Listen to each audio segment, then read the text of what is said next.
Jésù Kristi. Michael mímọ́. Ìrẹ ọba òtítọ́. À ń ṣàfẹ́rí láti súnmọ́ ẹ̀rí rẹ̀.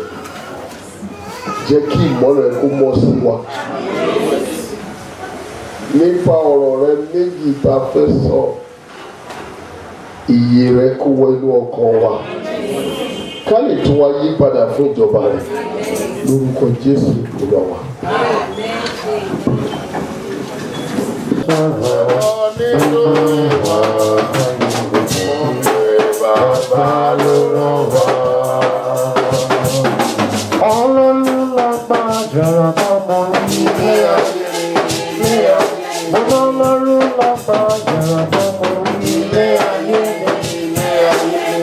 Ó dúró títí lọ́wọ́ àwa ènìyàn ara ayé. Ó dúró títí lọ́wọ́ àwa ènìyàn ara ayé. Ṣùgbọ́n nígbà tí kò lè jẹ́ ọ́. Ṣùgbọ́n nígbà tí kò lè ayé jẹ́ ọ́. Ṣé olóríta onígbà náà? Ṣé olóríta torí kí ni? Ọ̀pọ̀ èso lẹ́rọ kò ti jẹ́. Ọ̀pọ̀ èso ló kúrò pẹ̀lú. Ṣé olóríta? Hallelujah. Hallelujah. Ẹ jẹ́ ká jókòó. Let's have our seat. À ń kí ìjọ Ọlọ́run. We are greeting the Church of God. Lápapọ̀ lónìí wípé a kú ẹ̀sìn ọjọ́ tòní. Collectively today that we are welcome to today's service. Ṣùgbọ́n pàtàkì à ń kí àwọn bàbá wa. But most importantly, we are greeting our fathers in the Lord. Nígbà tó ló ṣe díẹ̀ ta múra, nígbà tẹ́ tó bí ẹ bá sọ pé ó ṣe díẹ̀ tẹ́ múra kó wọ́n kó ti jìnnà díẹ̀. When they are saying it's been a while, you know it's been long a while. Nígbà tí ògbógan akọni olùkọ́ ní ìjọmọ́ ti Kristi látọ̀run wá. When the patrons in teaching from the Church of God descending from heaven above, bó bá wà níbì kan gbogbo akẹ́kọ̀ọ́ ó yẹ kó kóra gírí. when is in a place, all teachers should put themselves in order. Nítorí olùkọ́ àwọn olùkọ́ lẹni tó sọ̀rọ̀ yẹn.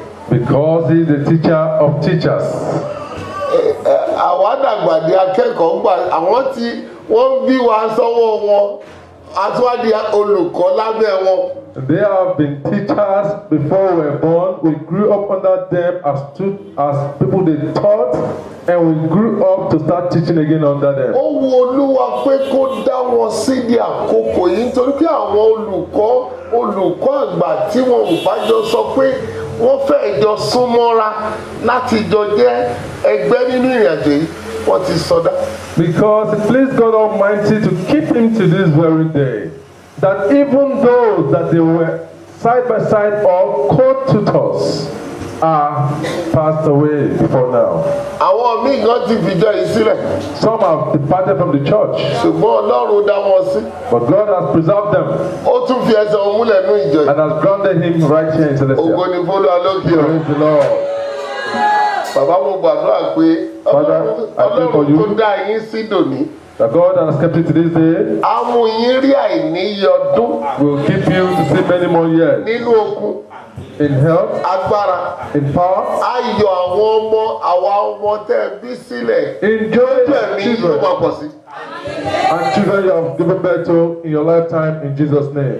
Ìgbà tí wọ́n sọ̀rọ̀ lẹ́ẹ̀kan yẹn màá sọ̀rọ̀ débẹ̀ wọ́n sọ̀rọ̀ pé ilé àti ìparí ilé owó kù díẹ̀ owó ṣe díẹ̀ kò dà. While our father-in-law was speaking concerning the church development, he said he will touch a little bit of that statement. Èyí tí wọ́n ti ṣe. That which he has done, wọn ò lè jẹ́ tán. He cannot even finish it. Àwọn ọmọ tí wọ́n ti bí tí wọ́n ti kọ́ nínú bíbí tí wọ́n ti bí nínú kíkọ́. Those that he has given birth to, even in the teaching, in tutorials, giving birth to as children, grandchildren, great-grandchildren under his tutorship. He can't even know them all. Nínú ẹ̀ àwa ṣe kékeré díẹ̀ sílẹ̀. Our Father in the Lord preaching says, in that, they are still little children in that. A máa ṣe díẹ̀. They will do a little in it. Kí àwọn tó túkù tó lè dé kí wọ́n lè sọ pé iṣẹ́ ti tẹ̀síwájú káwa náà sáré ṣe tiwa. Before those that will come to also take over will come, let them also do their own first before they come. Lágbára Ọlọ́run tó bá di February. By God's grace in February. Mo máa rìnrìn àjò máa dé tí mo bá dé màá fi $100 kan ránṣẹ́ sí mi. Amen. By God's grace, our Father in the Lord is saying we'll go on a journey, but by the time he's coming back, he will send a white envelope to the church. Olúwa kó jọ kó bù sí iṣẹ́. May God bless his church. Celestial ti kọrin pé iṣẹ́ Olúwa mi, Olúwa yóò gbé sókè. Olóníṣẹ́. The Lord has said, the Celestial Church, he will lift up his church because it's the owner of the church. Nígbà tí mo ti ẹ̀dẹ́rí tí mo wó ni mo yà ilẹ̀ ti jìn. He's testifying to what he's seen on ground, that the work has been done far. Àtọ́wí tó wá sọ̀rọ̀ ní ẹgbà wà bá ìṣeré wa. Ṣé nígbà tá a rí yín báyìí, ṣé inú wa ò dùn láti kúnlẹ̀ ni? And he's happy saying, our Father in law was saying, please accept us the way you have seen us. But however, he is full of happiness the way he has seen us. Mo wá ń gbàdúrà pé ìjọ yìí, orí kọ̀ọ̀kan tó ń sìn níbẹ̀, Olúwa gbé orí wa sókè.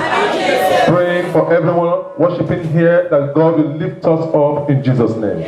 A ò ní sin Ọlọ́run Celestial lásán. I will not worship the God of Celestial in vain. Ohun tí mo mọ̀ tó dájú pọ̀ Ọlọ́run sílẹ̀ ni pé ìbùkún ló máa ń jogún tẹ̀ bá sìn. What I am sure of is if you worship the God of Celestial, the end thereof is blessing. Tiwa. Ours. Nínú ìrìn àjò náà. In the journey. Kò ní já sí ibi. Will not be for evil. Nítorí bẹ́ẹ̀ ẹ̀kọ́ tá a kà fún wa gbogbo Celestial náà ló ń kẹ́kọ̀ọ́ kan náà. For this reason, the place that has been read to us in the scripture, Celestial Church doctrine is one worldwide. Màá fẹ́ kí obìnrin méjì ṣẹ́wọ̀n ọkùnrin méjì ló kà ń gbà tó ń sọ̀rọ̀ lẹ́ẹ̀kan yìí. So, for this reason, I want 2 women as well, because 2 men took the Bible sermon. Obìnrin méjì tó bá mọ ìwé kà díẹ̀. Ó sì ṣe. Ẹsẹ̀ wo ló yọ? Ẹ̀kọ́ wo ló ń kà? Nehemiah 4:1. Ẹsẹ̀ ìkíní. Ó sì ṣe. Ó sì ṣe. Nígbà tí Sábálítì gbọ́ pé àwa mọ odi náà. Nígbà tí Sábálátì gbọ́ wípé a mọ odi náà. Inú rẹ̀ ru. Inú ẹ̀ ru. Ó sì bínú púpọ̀. Ó bínú púpọ̀. Ó sì gan àwọn ará Júdà. Ó wá gan àwọn ará Júdà. Ó sì sọ níwájú arákùnrin rẹ̀. Ṣẹ́ṣẹ̀ kan náà ló ń ka ìyàwó ẹsẹ̀ kejì. Irú ẹsẹ̀ kan ni mo fẹ́ ń bẹ̀ ó yà tún kà kí n mọ̀. Ó sì ṣe. Ó ṣe. Nígbà tí Sábálátì gbọ́ pé àwa mọ odi náà. Bẹ́ẹ̀ni. Inú rẹ̀ ru. Ó sì bínú púpọ̀. Ó sì gan àwọn ará Júdà. Ó ṣe. Ẹ̀kọ́ kejì. Ẹyọ ẹsẹ̀ kan. Second lesson, verse 1. Mi sọ pé verse 1 o, ẹsẹ̀ tó wù ẹ́ kó yọ. Ìtẹ́bí bá ti fún ẹni kó yọ. Verse you like, depending on the leading of the Spirit. Ṣùgbọ́n. Ibo lẹ yọ. 2 Timothy orí 3. Ẹsẹ̀ ìkélòó. Ẹsẹ̀ kìíní. Kí ni ṣe tó jẹ́ pé kìíní náà ni gbogbo yín yọ? Ó dà máa tún gbà bẹ́ẹ̀. Tẹ́lẹ̀ mi kì í gbà káwọn àgbà kà ó torí pé àwọn àgbà ti kà wọ́n ti sún síwájú. Ṣé láwọn tó wà lẹ́yìn yẹn mọ́mì wọ́n máa yọ̀lẹ̀ o? Mo bá bèrè pé oníkàkó gbé bá gbọ́ ẹ̀ sókè ń sìn wọn ò gbé wá. Wọ́n ti mọ̀ pé bẹ́ẹ̀ bá ṣẹ̀sìn kò sáàyè fáwọn láti ka Bíbélì, kò sáàyè fáwọn dáàdì ìsọlẹ́kan pé ó yẹ kẹ́ ẹ mọ orin ìwé orin wa. Èèyàn mélòó ló mú ìwé orin dání láti jọ́sìn rèé bí ò bá ní ìwé orin kò ní Bíbélì kò ní constitution ò lè gba òróró. In time past, our Father in the Lord is saying, our mothers, our fathers have read this Bible so much and they've moved forward. And now he prefers possibly the youth to start reading the Bible. also buttressing, saying, in time past, if you don't have your Bible, you don't have your hymn book, and you don't have even the Constitution book, you will not go for anointing. ṣùgbọ́n nísìn But now, a kì í béèrè ìwé orin tàbí constitution tàbí kí none wá of gbà these ní materials o ti are sanwó ẹ̀. asked before you go for anointing. Wá gbà. That you have paid your money, you will be mo accepted. máa fẹ́ kí ẹ̀yin tẹ́ wà lẹ́yìn yẹn torí tó bá yá wọ́n sọ pé mò ń bọ̀ wọ́n sọ pé àti kábẹ́lì ń celestial ìyẹn lòún ṣe kú òǹbẹ̀ nígbà tó sì wà ń bẹ̀ kò gbé bẹ́ẹ̀lì wá ṣọ́ọ̀ṣì rí o. Saying also, some people say they don't read the Bible in Celestial Church. While the person was there before departing the church, have the person ever read the Bible? àwọn oníbodè ò sì ní ìyẹ̀wò ńgbà tó wọlé sí ṣọ́ọ̀ṣì báìbù ẹ̀dà padà lọ gbé báìbù ẹ̀ wá. Neither will the ushers at the entrance watch or ask, where's the Bible? Go back. ẹ̀rí ṣùgbọ́n olùkójọ kó ràn wá lọ́wọ́. We pray that God will èyí help ni us. mo wí pé This ẹ is kà fún what mi I say. mọ́mí ẹ ti jókòó èyí ni mo wí pé ṣùgbọ́n èyí ni mo ṣùgbọ́n èyí ni kí o mọ̀ èyí ni kí o mọ̀ pé ní ìkẹyìn ọjọ́ pé ní ìkẹyìn ọjọ́ ìgbà èwe yóò dé ìgbà ewu ewu yóò dé. yóò dé ó tọ́ Ẹsẹ̀ kìíní. ẹ ṣé hallelujah. Hallelujah. nígbà tí sábàlátì gbọ́ pé When Sabbath a heard ti that, mọ odi náà I have known the truth, inú rẹ̀ ru was bitter. ó sì ṣe kí ni And he did what? inú rẹ̀ ru bábìkà mo ti ó sì ṣe ó sì ṣe nígbà tí sábàlátì gbọ́ nígbà tó gbọ́ pé àwọn amọ̀ odi náà a mọ odi náà inú rẹ̀ ru inú rẹ̀ ru ó sì bínú púpọ̀ ó bínú púpọ̀ ó sì gan àwọn ará ó wá gọ̀ hallelujah. iye ẹni tí ọlọ́run bá fún ní iṣẹ́ ṣe Anyone that God has given a duty, dandan ni kó di ọ̀tá ẹni búburú. you must be enemy, and you must be enemy to the evil ones. ọ̀pọ̀ la fún ṣẹ́ṣe tínú ẹ̀ dùn láti gbaṣẹ́ ṣùgbọ́n kò mọ̀ pé ẹni tó gbaṣẹ́ ó gbọ̀tà. The Lord has been given the commandment to take up the job, and so did He take it with happiness, unknown to him that he has taken enmity. gbígba iṣẹ́ ọlọ́run Accepting the ìtumọ̀ work ẹ̀ of ní God gbígba ọ̀tá sí ayé ẹ̀. also interpret that you have accepted enmity into your life. jésù olúwa inú mark orí kẹwàá Jesus in the book of Mark chapter 10 ó ń ṣàlàyé fún àwọn ọmọ yìí nígbà tó ń sọ pétérù wípé láti ẹsẹ̀ ìkejìdínlọ́gbọ̀n kan ni ó ń ṣàlàyé pé iye ẹni tó bá ti ṣe nǹkan yìí mark orí kẹwàá the book of Mark chapter 10 28 nígbà náà ni pétérù bẹ̀rẹ̀ sí wí fún un pétérù wí fún jésù pé wò ó wò ó àwa ti fi gbogbo nǹkan sílẹ̀ a fi gbogbo nǹkan sílẹ̀ àwa sì tọ̀ ọ́ lẹ́yìn láti gbaṣẹ́ tó gbá fún wa kà á jésù sì dáhùn jésù dáhùn ó wí pé ó wí pé lóòótọ́ ni mo wí fún yín òtítọ́ kan mo fẹ́ wí yìí o kò sí ẹni tí ó fi ilé sílẹ̀ ẹni tó fi ilé tàbí arákùnrin tàbí arábìnrin tàbí bàbá tàbí ìyá tàbí aya tàbí ọmọ tàbí ilẹ̀ nítorí mi nítorí mi àti nítorí ìyìnrere àti ìhìnrere ṣùgbọ́n ní ìsinsìnyí ní ayé yìí máa wo òun ó sì gba ọgọ́rùn-ún ilé yóò gba ọgọ́rùn-ún ilé àti arákùnrin àti arábìnrin àti ìyá àti ọmọ àti ilẹ̀ pẹ̀lú inúnibíni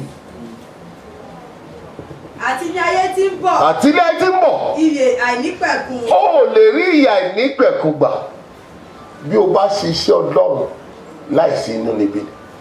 If you want to inherit the kingdom of God, you cannot inherit it without anybody hating you or persecuting you. òun ló ń kúnlẹ̀ òun tan kándù òun fún ẹyin òun fún àgbọn òun pọn mi òun wẹ̀kún òun ọ̀sà òun odò wípé kí inúnibíni má sí àní òun wá ìyọ́nú ayé ta ló ń tàn ẹ́ wàá fi iṣẹ́ ọlọ́run sílẹ̀ kí ayé lè yọ́nú wàá fi iṣẹ́ ọlọ́run sílẹ̀ kí ènìyàn lè fẹ́ ẹ ṣùgbọ́n iye ìgbà tó bá ti múra láti ṣe gẹ́gẹ́ bí ìtàfilé ẹ lọ́wọ́ wò ó ẹni tó rán ẹ wípé wàá tún gba inúnibíni ní ọ̀nà ọgọ́rùn For you to inherit the kingdom of God, you don't have to think that you're going to bathe, break egg, break coconuts, go to stream bathe, go to beach bathe, and do all sorts that has been commandments can deliver you from the hatred of men in the world.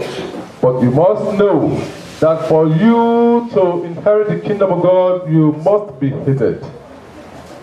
Wọ́n ṣe èyí tí Ọlọ́run pa láṣẹ fún ọ láti ṣe nígbà tó gbọ́ wípé àwa parí mímọ́ odi inú ẹ̀ bàjẹ́.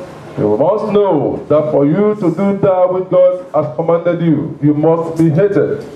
Ènìyàn mélòó ló gbọ́ wípé o ti ṣe èyí tó yẹ kó ṣe kò tí ì rí èrè tó máa gbà. Hallelujah. Hallelujah. Kò tí ì rí èrè rẹ̀ ṣùgbọ́n ó rí pé òun ṣe ó sì ń yọrí. Ó wí pé kí ló ń ṣe? Ṣóun nìkan ló à ń bẹ̀ ni? Kí ló dé tó jẹ́ pé òun lọ́ máa ń gbé fún? Ṣóun nìkan ló mórí kọ? Èrè tó fi ń kọrin, èrè tó máa gbà ní kíkọrin ẹ̀ ń sìn kò mọ́. But those that have seen you that you are called and you are doing the job, they don't even know the blessings that will follow what you have been called upon. But for the fact that you have only started, the blessing has not even manifested. They have started envying you. Ṣóun nìkan ló lóhùn ni? Is he the only one that Kí ló tó jẹ́ pé òun nìkan ló lo microphone? Is he the only one that can handle the microphone? Ẹlòmíì ò mórí kọ ni. Can someone else not do better singing? Ìyẹn náà mórí kọ ni. Can that person not sing better Kó gba máìkì yẹn lọ́wọ́ ẹ̀. and collect the mic from her? Wọ́n ń sọ bẹ́ẹ̀ kàkà kó máa yọ̀ As they say, wípé òun ṣiṣẹ́ instead of you to tí rejoice that you are Ọlọ́run wípé working, kò ṣe. that God has sent you, Ìwọ náà dìde ní you ìkọra. also anger yourself. Collect it. What Wọ́n lóhùn tó mi. they don't have Wọ́n mọ́kọ bí mo ṣe They mọ́kọ. can't do better Wọ́n than mọ you. gbogbo orin yẹn. They don't even know what the song. Ta ló ń tàn ẹ́? Who is deceiving you? Jésù kò fún ẹ láàyè láti sọ̀rọ̀ ìdáhùn kan nígbà tí irú ẹ bá dé. Our Lord Jesus has not given you the leave to express your mind when such situation arises. Luke orí kọkànlélógún ẹsẹ̀ ìkẹrìnlá Jésù wípé bí ẹ̀yin bá lọ nígbà tó bá pè yín sí àjọ wo látẹsẹ̀ kẹtàlá ó wípé yóò sì padà di. Luke 21 láti 13 yóò sì padà di èérí fún yín. yóò di ẹ̀rí fún yín.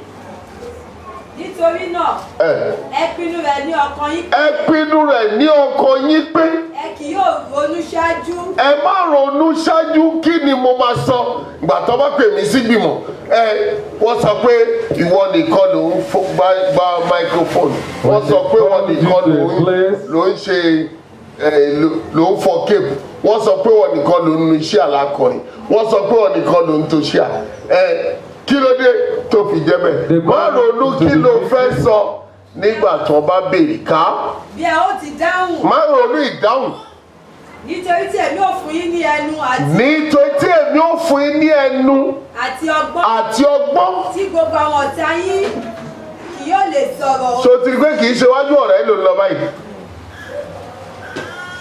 àwọn olùfisùn ẹ̀ tínú wọn ò dùn sí ohun tá a ní kó ṣe wàá wá sọ pé nítorí pé inú wọn ò dùn máa fi ìjọ yẹn sílẹ̀ fún. According to what this message is saying in the book of Luke chapter 4 from verse 21, our Father in the Lord is from Luke 21. Our Father in the Lord is saying here that for the fact that they've said so much to you, even in the gathering, accusing you of things, are you the only one that can do this and that? And for that reason, you want to get angry and leave the church. wàá rí àwọn tó máa sọ fún pé kí ni tó bá ṣe pé ìjọba ìlú wa wọ́n máa pọ́n ẹ gẹ̀gẹ̀. Then they start inciting you. If you are in this church or that church, they will be carrying you like king and prince. ó fẹ́ kó ṣẹlẹ̀ mo mọ ẹ̀ka ìjọ tó máa lọ ṣẹlẹ̀ jẹ́ pé wọ́n máa sanwó oṣù fún ẹ. I even know places you can go that will pay you fast salary. kí ni mo mọ ìjọ tó wà níbì kan tẹ́gbẹ́ tó bá ṣáájú wọ́n rí ẹni tó ń ṣe irúṣẹ́ báyìí wọ́n máa gbé gẹ̀gẹ̀ wọ́n sponsor ẹ̀ wọ́n sponsor àwọn ẹ̀ wọ́n sponsor àwọn ẹ̀ bẹ́ẹ̀ ni.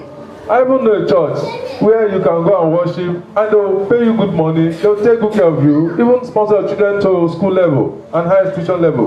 níbo la forúkọ ẹ̀ sí fún ẹ. Where is that name written for you? Ibikíbi ó kó lọ lẹ́yìn ibi tí Ọlọ́run fi orúkọ ara ẹ̀ sí fún ẹ. Ó lọ sínú àhámọ́ ni. Wherever you go, other than the place God has written your name in, you have only gone into a cage. Ọ̀pọ̀ wà ń tòótọ́ kò sí àwọn yẹn kọ̀ wá pé ẹja máa lọ ṣọ́ọ̀ṣì dédé ká yọjú. Ẹlòmíì sì wà ó wá sí ṣọ́ọ̀ṣì láti wá wo ta ló ń ṣe kinní kan bẹ̀yẹn. Ẹlòmíì wà ó wà ní ṣọ́ọ̀ṣì láti wá sọ pé kò yẹ kó máa ṣe kinní. Kí ló dé tán announce irú announcement bẹ́yẹn? Irú ọ̀rọ̀ yẹn kọ́ ló yẹ kán sọ níjọ́ tá lè jó wà láàrin wa. Irú kinní kan kọ́ ló yẹ wà. Some have only gone there to be onlookers, while some go there to condemn. Some go there to run commentaries based on what they see. Tẹ́wọ̀n pé sílẹ̀ lèmi náà mi ìṣẹ̀ṣẹ̀ wọjọ́. Our father-in-law is saying he's also a grounded celestial and is not a JJC in the church. Mo ti wọ̀jọ́ gbà tán bí mi. He has been in the church right from when he was born. Ẹ ti mọ̀ pé àtijọ́ gbọ́ fìlà oríṣiríṣi. He said Àtijọ́ gbọ́ kọ́mẹ́ntì oríṣiríṣi. they have all heard different kind of àtijọ́ ṣe oríṣiríṣi. announcements. Ẹ mọ̀ ńgbà kan làá náà máa sọ pé ó ṣe jẹ́ bọ̀bọ̀ yẹn ló ń ṣe fìlà. He said even at the time they themselves have said, why is it that guy that is? Ó ṣe jẹ́ òun ló máa ṣe kíní kan. Why is he Nígbà tí dáàdi ṣe Sunday school teacher, àwọn tí ò lè ṣe ohun tó ń ṣe tí wọ́n ní sùn láti gba ọjọ́ gbàgbé, ó ṣe jókòó dì múlẹ̀ máa fi sọ́dọ̀ àwọn ọmọ yẹn. Even when our father-in-law Tí ò ní kan ló máa ẹ̀wọ̀ ẹ̀jẹ̀ ká wá tíṣà mi. Ẹni pé tíṣà pọ̀ tó dáa jù lọ, tíṣà òun dà. that there are many that can do better than him. Àwọn ní sùúrù, èmi ò ní sùúrù táwọn ní. But our father, the Lord is a patient man. And right, even our father-in-law ministry right now say he doesn't even have that. Mi ò dẹ̀ fẹ́ ni. He said he doesn't have that patience and he doesn't think he wants Ó it. gbé wá mo gbé fún gbóná nígbà. He said when you bring it fire for fire. Ẹ̀rí. See, Àwọn sì máa ṣàlàyé ṣe rí but àwọn our ọmọ father in the yẹn. Lord will be explaining, you see, Wọ́n á tún máa kọ̀wé. he will be making Èmi proverbs. ò sí ní ìyẹn. He said it is, for him is Ṣé not for bẹ́ẹ̀ fẹ́ that. ṣe nìyẹn? Is that how you want it? Ẹ ṣe nǹkan tẹ́ fẹ́ ṣe. Do it, let's see. Màá wá jókòó tì í. You now see and be watching.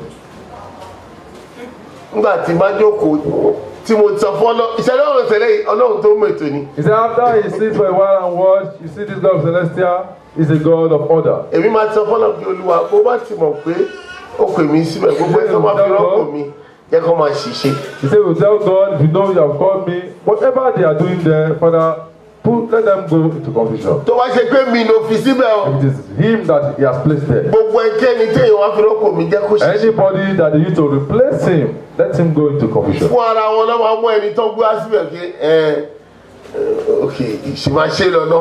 On their own, Ẹ ta àrùkọ máa gbé wá gan ó stupid díẹ̀. on their own, they will come for a redress. Hallelujah. Nítorí tí mo mọ ẹ̀kọ́ ìwí pé Ọlọ́run tóbi ó sì mọ ohun tó ó mọ ẹni tó fi síbì kan And he knows ibi who. tó fi mí sí ni màá wà mi ò kí ń lọ síbi iṣẹ́ oníṣẹ́. And he knows who. Kẹ́ni ẹ máa sọ that fọ́nà he pé sórí ẹni jẹ́ kó dààmú kí wá dààmú mi ò kí ń dààmú. And that is why he is not bothered. He allowed God to fix things the way he wants it, according to his will and pleasure. Wọ́n gbọ́ wípé àti mọ òdì náà. So they heard that we have known the truth. Iṣẹ́ tá ní ká ṣe àti ṣe. The work we are sent, we have done it. Ìbínú dé. Anger, emerged. Nítorí ọ̀tá wa ni wọ́n jẹ́. Because they are our enemies. Wọ́n ò fẹ́ àlàáfíà wa. They do not want your peace. Nu Luke tó ń ka yẹn Jésù sọ wọlé àtẹ̀sẹ̀ kẹwàá. In that same Luke, from verse 10. Nígbà náà ni ó wí fún wọn pé orílẹ̀-èdè yóò dìde sí orílẹ̀-èdè. Bẹ́ẹ̀ni. Àti ilé ọba sí ilé ọba. Bẹ́ẹ̀ni. Ìṣẹ̀lẹ̀ ńlá yóò sì wà káàkiri. Àti ìyàn àti àjàkálẹ̀ àrùn. Bẹ́ẹ̀ni. Ohun ẹ̀rù àti àmì ńlá yóò sì ti ọ̀run wá. Bẹ́ẹ̀ni. Ṣùgbọ́n ṣáájú gbogbo nǹkan wọ̀nyí. Wọ́n ò náwó mú yín. Wọ́n mú yín. Wọ́n sì ṣe inúnibíni sí yín. Orí. Wọ́n sì fi yín lé àwọn onísínágọ́gù lọ́wọ́. Bẹ́ẹ̀ni olóyè sínágọ́gù lọ́wọ́. Àti nínú túbú. Àti túbú. Wọ́n mú yín lọ sọ́dọ̀ àwọn ọba àti àwọn ìjòyè orúkọ mi. Nítorí orúkọ mi. Yóò sì padà di. Àní yẹn ń bọ̀ wá já sí ẹ̀rí. Ẹ̀rí fún yín. Fún yín. Nítorí náà ẹ pinnu ẹ̀ ní ọkàn yín pé. Ẹ̀yin ẹ má wá sáré pé wọ́n ti mú mi lọ sọ́dọ̀ wọ́n ti èmi ti àpẹẹrẹ kan lèmi nínú ẹ̀kọ́ yẹn ìyẹn ni mo ṣe fẹ́ràn ẹ̀kọ́ yẹn púpọ̀. Our father-in-law says he has seen something singular, and that's why he likes that part of the scripture. wọ́n ti mú lọ sẹ́wọ̀n rí. He said they have taken him to prison before. A ò fẹ́ mọ̀ yín Celestial mọ́, wọ́n ti sọ sí mi. We don't want this child in Celestial anymore. They have said it to him as well. Wọ́n ti kọ̀wé sí gbogbo ìjọ, ẹ má jẹ́ kó wá sí Celestial. They have written the entire church, don't allow him to come to Celestial. Ẹ má bàa ṣe ní Celestial mọ́. Don't associate with him in Celestial anymore. Ọmọ burúkú ni ní Celestial. They tagged him a bad child in Celestial. Jésù ti kọ́ mi. Ìwọ má bínú. I've said don't be Kí angry. ni màá sọ? Nítorí màá fi ẹnu àti ọgbọ́n tí wọn kì ó lè kojú tàbí takò fún. Because he has said he will give him the grace to speak the utterance that nobody can contend.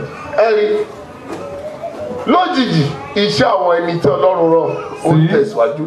See, wonderfully, the handwork of those God has sent is moving forward. Gbogbo à ń ṣẹ̀sìn níbí. And we are all worshiping here. Mo ti dé nígbà tí mo dé lẹ́kọ̀ọ́ ẹ bá bínú ó yẹ kí n bẹ̀rẹ̀ ẹ̀sìn mi ò mọ̀ bí. I'm sorry, I came late. Ó lè jẹ́ ká forí balẹ̀. Ká wá lọ sí We decided to ìwọ wá go mú mi wá síbẹ̀. and they brought us to A ti the forí balẹ̀ lọ́hùn, a ti rìn gbẹ̀yìn lọ́hùn ká wá síbí. Ìyẹn ló jẹ́ kí n pẹ́ díẹ̀ kí n tó and dé. moved around.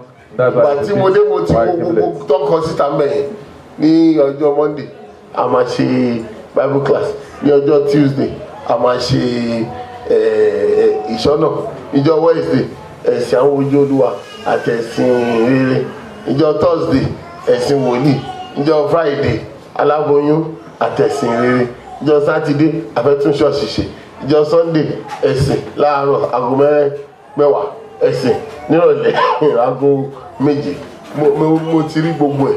And as I was going in, I took a glance at the church program or activities, how it is listed out there. ṣe ẹni tẹ́ mo mọ̀ nǹkan tẹ́ kọ́ sí à. He explained everything that we do as our church activity, bẹ́ẹ̀ ṣe kọ́ síta ni. the way we have written out there. ó dà mo wá wọlé And then I entered. mo ti mọ̀ pé ẹ ti tún ṣọ́ọ̀ṣì lánàá. And so he says aware we have done sanitation in the bí church. mo ṣe fún ìbàlẹ̀ ń bí. But as soon as he bowed down his head here, ó ní wòkè God said, look up. ǹjẹ́ wọ́n tún bí ìṣe báyìí. Did they repair this place at all? mo ní ẹ̀hẹ́ ṣùgbọ́n mo rí níta pé lọ́jọ́ sátidé a máa tún ṣọ́ọ̀ṣì. But I saw that on Saturday there is sanitation in the church. ṣé kò sí ìgbálẹ̀ ìta lè fi gbọ́n gbogbo àwọn jàǹkárì wọ̀nyí. Asking, is there no broom that can be used to dust the cobwebs? alàgbà yẹn dẹ̀ ga díẹ̀ o. And our brother is a bit tall. ó lè gorí iṣẹ́ àkàn àbí kíní kan kábẹ̀rẹ̀ sí gbọ́n gbogbo ẹlẹ́kọ̀ọ́. So I can climb on one or two chairs. ní and dust gbogbo them. ọjọ́ tá a wá gbálẹ̀ tàbí tá a wá tún lílọ ṣe all jẹ́ days ká rí i pé we ẹ ò come- fààyè fún jàǹkárì wọ̀ Like lókè. all days we come to sanitize the church, we should not give space for cobwebs at the top. ṣé kò sí Hope there's no problem. ṣó ti ń yé wa. Do we understand? ilé ọlọ́run mímọ́ ni ẹ lè sọ ẹnìkan lè wá kó o pé mo dẹ̀ ẹ̀mí tó dẹ̀ ṣiṣẹ́ lẹ́sìn lénìí ó múnú ìdùn ẹjọ́ mo fẹ́ sọ ibi ìdí suspended sí iṣẹ́ má gbà fún mi ẹ sọ pé bẹ́ẹ̀ ni ṣùgbọ́n wà tó rí i pé àwọn kinní wà lókè àké àwọn èèyàn tó wà bí wọn ṣiṣẹ́ dáadáa o. But if somebody comes in here and see the ẹ jẹ́ kí ọkàn àwọn tó ń bọ̀ ọ̀pọ̀ ń bọ̀ wá wo tẹ̀ ń ṣe ẹ ò mọ̀. But if somebody comes in and see the church and see that everywhere is clean with some little work to be done, he can take the step to raise the church and make it a suspended ceiling. mo mọ̀ pé ńgbà aṣọ yín lẹ fẹ́ kó mọ́ lẹ ṣe sáré ṣe lẹ́lẹ̀. Because a lot of you want your clothes clean as snow. That's why you could clean the floor very well. ẹ mọ̀ pé ká nílẹ̀ iyẹ̀ pẹ̀lú àmẹ́ kẹtó kúnlẹ̀ dìde lẹ́ẹ̀mejì ẹ nílé lọ sí Kòríńtà Because certainly, torí wọ́n á sọ pé àkílódé ẹ lọ jà ní abẹ́ lọ fara kulẹ̀ because ẹ wá sáré ẹ túlẹ̀ ṣe kó mọ́ bẹ́ẹ̀ ni kẹtún orí yín ṣe. certainly, if the floor is dirty and littered with sand, by the time you kneel down and rise up, your clothes will be dirty and you cannot attend harvest outside.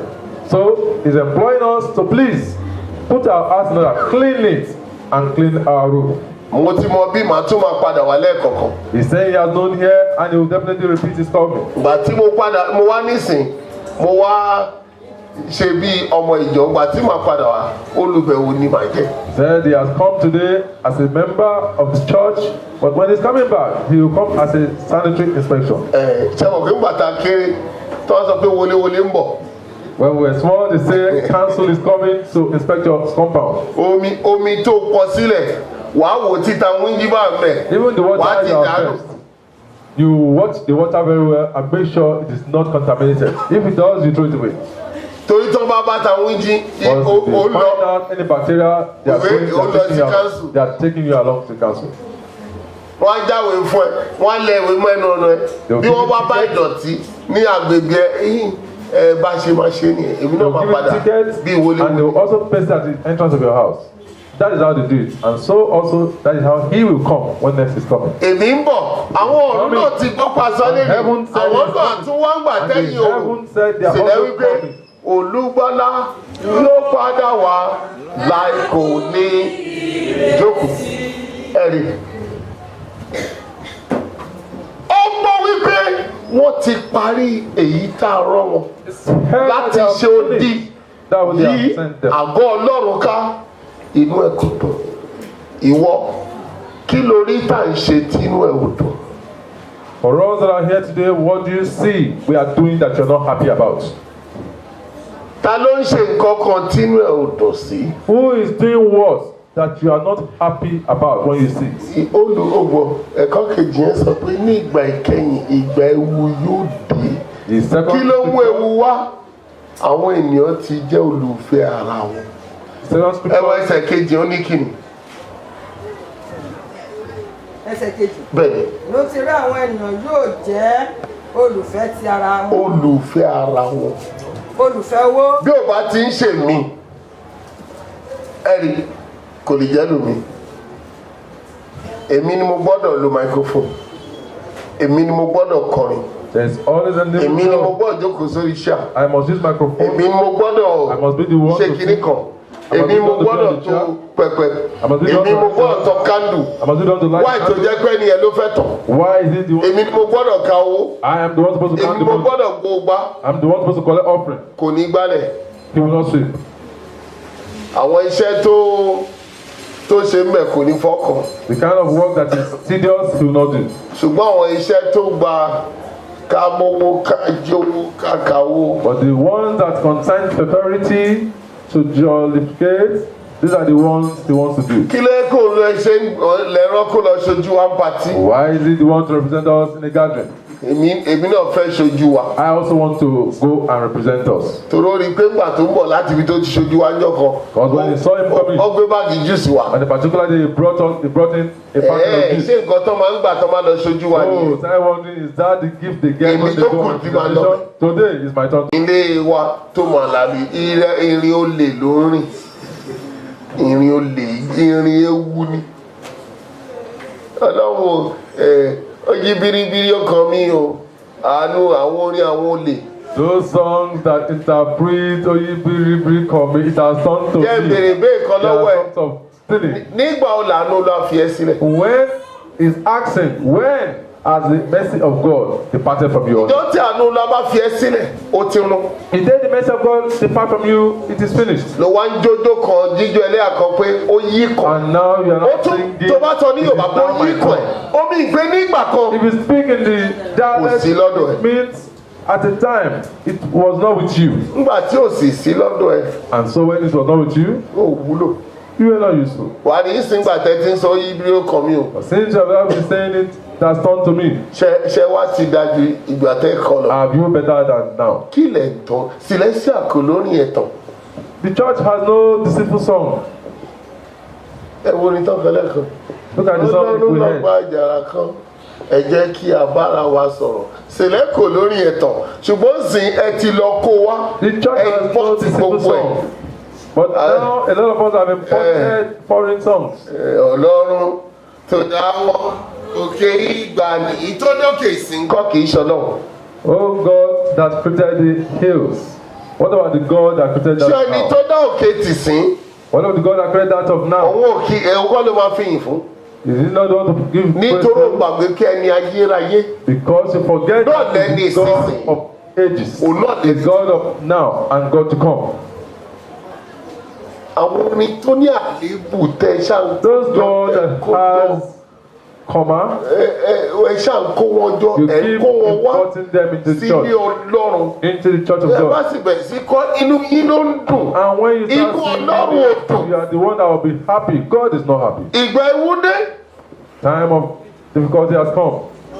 ẹ̀lẹ́ ní wákàtí búburú dé tí ó mú ayé gbóná Celestia is saying a time of evil has come that will make the world níṣẹ́ ọkàn fall. gbogbo èèyàn ò balẹ̀ Right now, people are not restful. ṣẹlẹ̀ ọkàn ò balẹ̀ Celestians are not restful. kérù ọkàn ò balẹ̀ Gbogbo Kerubu ìjọ are not ọkàn wọn ò restful. balẹ̀. All the churches are not restful. wọ́n fẹ́ ṣe smartization wọ́n fẹ́ sọ gbogbo àdìmú Now they are scared. àwọn kan pín ìwé ká Want to be wọ́n tẹ àtẹ̀jíṣẹ́ ẹ gbàdúrà àwẹ̀ àtàdúà Some are torí saying to fast and wọ́n fẹ́ pray. ṣe islamization mú Because they want to Islamize Nigeria.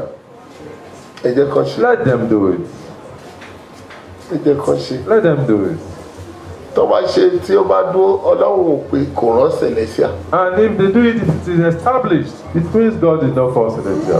bí ọlọ́run bá rán Celestia If God sends Celestia to this tó world sì fi àmì ọ̀fọ̀ ayé pé mo rán and shows the world signs that He has sent ẹni pé tó Celestia, bá ṣe á kù Sẹ̀lẹ̀ nìkan if they do it, why are they meant to be left alone among them all? mi sọ pé gíláàsì gàmẹ̀ mi sọ pé Sẹ̀lẹ̀ Celestial Church will be left alone. ohun tí mo mọ̀ To function. ìwọ̀n tí mo mọ̀ ni mo lè sọ.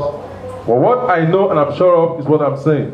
irú àwọn àkókò ikọ́ ni Celestia lọ gbàwẹ̀ ẹ lọ gbàdúrà This is not the time to say you should, Celestia will run to go and start fasting. ẹ̀bá wa yọ ara nínú Kristi fún oríire ìta ní wákàtí búburú ẹ̀gbọ́n ṣé o máa ń yọ̀ nígbà búburú ni Do you rejoice Sẹ̀lẹ̀ ní wákàtí in búburú time of trouble? nígbà tó ní ẹ bá wa yọ ara lókè sí wọn ní kí ló dé wọn láti ṣoríire o wọn ní òun náà dà wọn ní wákàtí búburú dé tí ó mú ayé ìgbóná wá sọ fún Sẹ̀lẹ̀kẹ̀ ẹlẹ́ṣẹ̀ ronú pàdánù ìjọ mímọ́ yìí o torí ọ̀gbun ńlá ṣí sílẹ̀ tó o bá fẹ́ jẹ́ ní ègbé sí ọ̀dọ̀ olùgbàlà ẹ̀ rọ̀ mọ́ Kristi nínú ìjọ mímọ́ yìí. If you don't want to be a victim of the dangers and perilous times of this period, you must hold on to God in this fold, Celestial Church of Christ.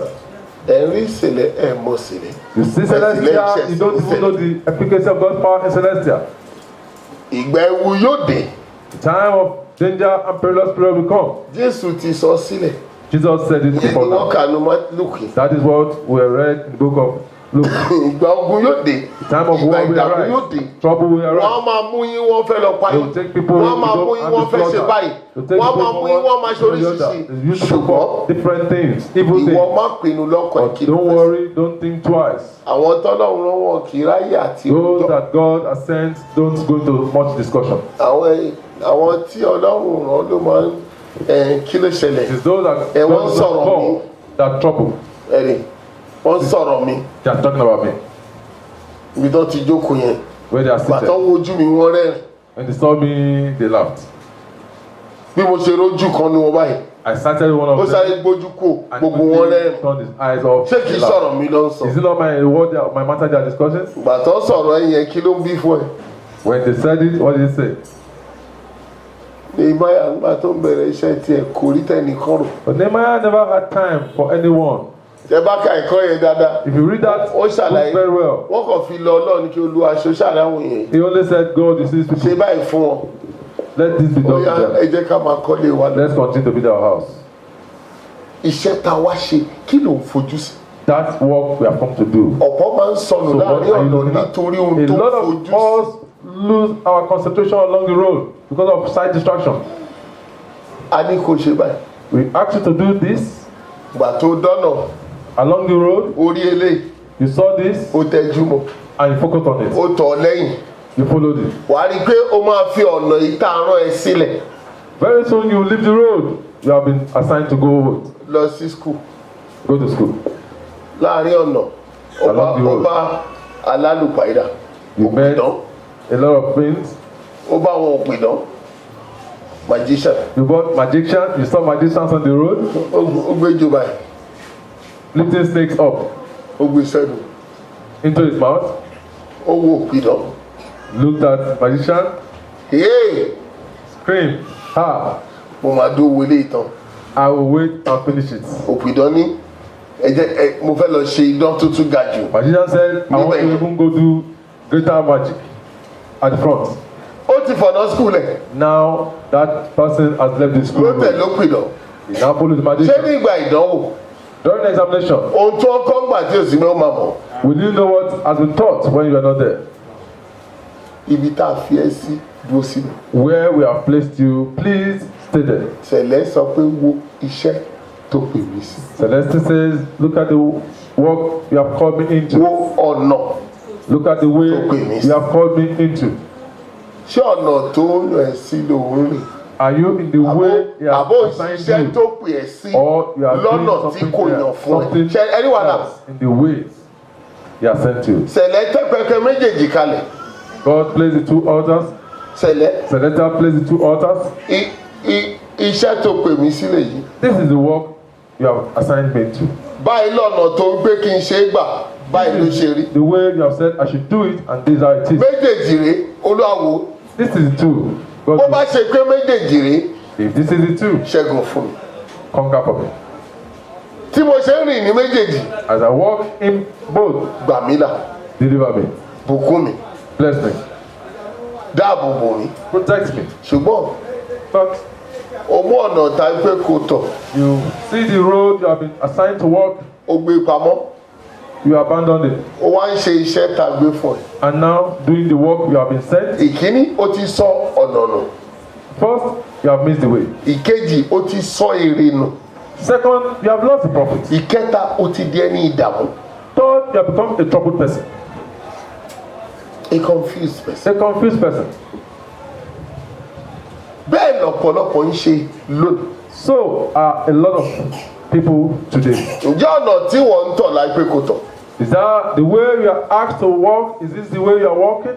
Ṣé iṣẹ́ ta ní kò ṣe ló ń ṣe? The work you are assigned to do, is it the work you are doing? Àbí nítorí wo ti rí báwo èèyàn ń sọ̀rọ̀ wọ́n ti ń bínú ó yí iṣẹ́ yẹn po. Or because you have noticed people are murmuring and talking, you now want to change the work? Ó ń ṣiṣẹ́ yẹn ó ń ṣiṣẹ́ míì lọ́nà yẹn. You are doing another work along the same work. Celestial gbà ta kéré ta ń dàgbà. In Celestial Church, our father said when they were growing up, Gbogbo ẹ̀sìn ló ní ìlànà tiẹ̀. he said all service have their own rules and tenets. Ẹ̀sán ojú olúwa ká ṣẹ̀sìn Mercy Day service, 9:45 10 àti parí ẹ̀. 9:45. Wọ́n ti almost àwọn 10 45 a.m. èèyàn ti wà wájú olúwa wọ́n ti ń dìde tó bá ti ń di 10.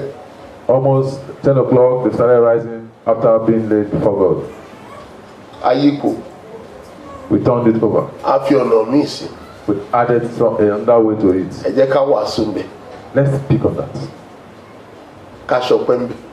Let's do Thanksgiving in that. Ẹ jẹ́ ń ṣàkàjúwe kan fún yín. Let me cite an example. Ẹ̀sìn àwọn ojú olúwa yẹn That special service, ẹ̀sìn specialist service ni it is termed a special service. specialist service. Specialist service. Àwọn àkànṣe ẹ̀sìn ni. Specialist service. Now ẹ tó bá ti lọ sí hospital rí If you've been to an hospital, wàá rí doctor ní everyday. you can see doctor every day, O lè rí surgeon ní everyday. but you cannot see surgeon every day. O lè rí gynecologist ní everyday. You cannot see gynecologist every day. O lè rí ophthalmologist ní everyday. Ophthalmologist Òun every ṣiṣẹ́ day. ní hospital.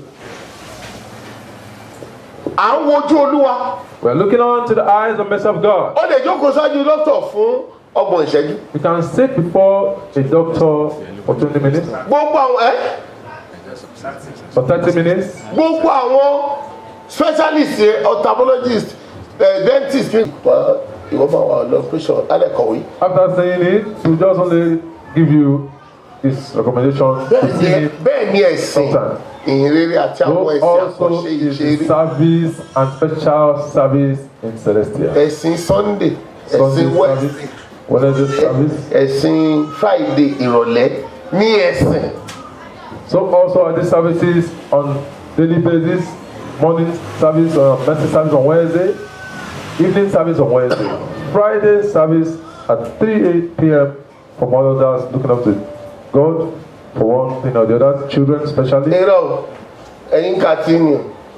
Ẹ̀sìn Sunday Sunday service ìrọ̀lẹ́ Wednesday, and evening service ìrọ̀lẹ́ Friday and evening service. ni on Friday. Ọlọ́run pè ní ẹ̀sìn. These are the services God has counted as service. Àwọn àkànṣe ẹ̀sìn yẹn, Those special services, àwọn àkàndá látòkè, ìbẹ̀wò látòkè ni wọ́n wà fún. they are special service meant purposely for heavenly hosts to descend and work in your life. Láàárín ẹ̀sìn bí Within service here, nígbà àtijọ́ in the days of old, ní ẹ̀mí tí máa sọ pé ọmọ ẹ̀mí, the Holy Spirit will have tapped you. hallelujah. Child of God, hallelujah. Ọ̀bẹ ní kí o bá mi ìpàdé ìní ẹ̀sìn àwọn ojú Olúwa That I ìmẹ́ta want ọ̀tọ̀ọ̀tọ̀. you to meet me in Mercy Day service in 3 different services. O ti ní ìwé látọ̀dọ̀ doctor sọ́dọ̀ specialist. That is your special paper from the doctor to the specialist. Kì í ṣe tó pé torójú ti yún mi, mo lọ sọ́dọ̀ specialist. Not you saying you have headache and you're going to specialist from the dream. Ṣé àpẹẹrẹ dàí Johnson, ìwọ ọmọ ọ́fíìsì dentist, ó náà ti ṣí ṣọ́ọ̀bù tiẹ̀, ó máa kọ́ lọ direct ni. And you know the office of the dentist, he has also opened his own shop. You can even still go there directly. O ní ọmọ ṣọ́ọ̀bù ophthalmologist, You know o ní gbọ́dọ̀ doctor, the office of wà á kọ́ lọ bá ophthalmologist, bá a ṣe you sọ just go gbogbo there. ẹ̀sìn dè nìyẹn. Àti yí ọ̀nà That is how we have turned the church. We à ń have ṣe turned the iṣẹ́ yẹn, church.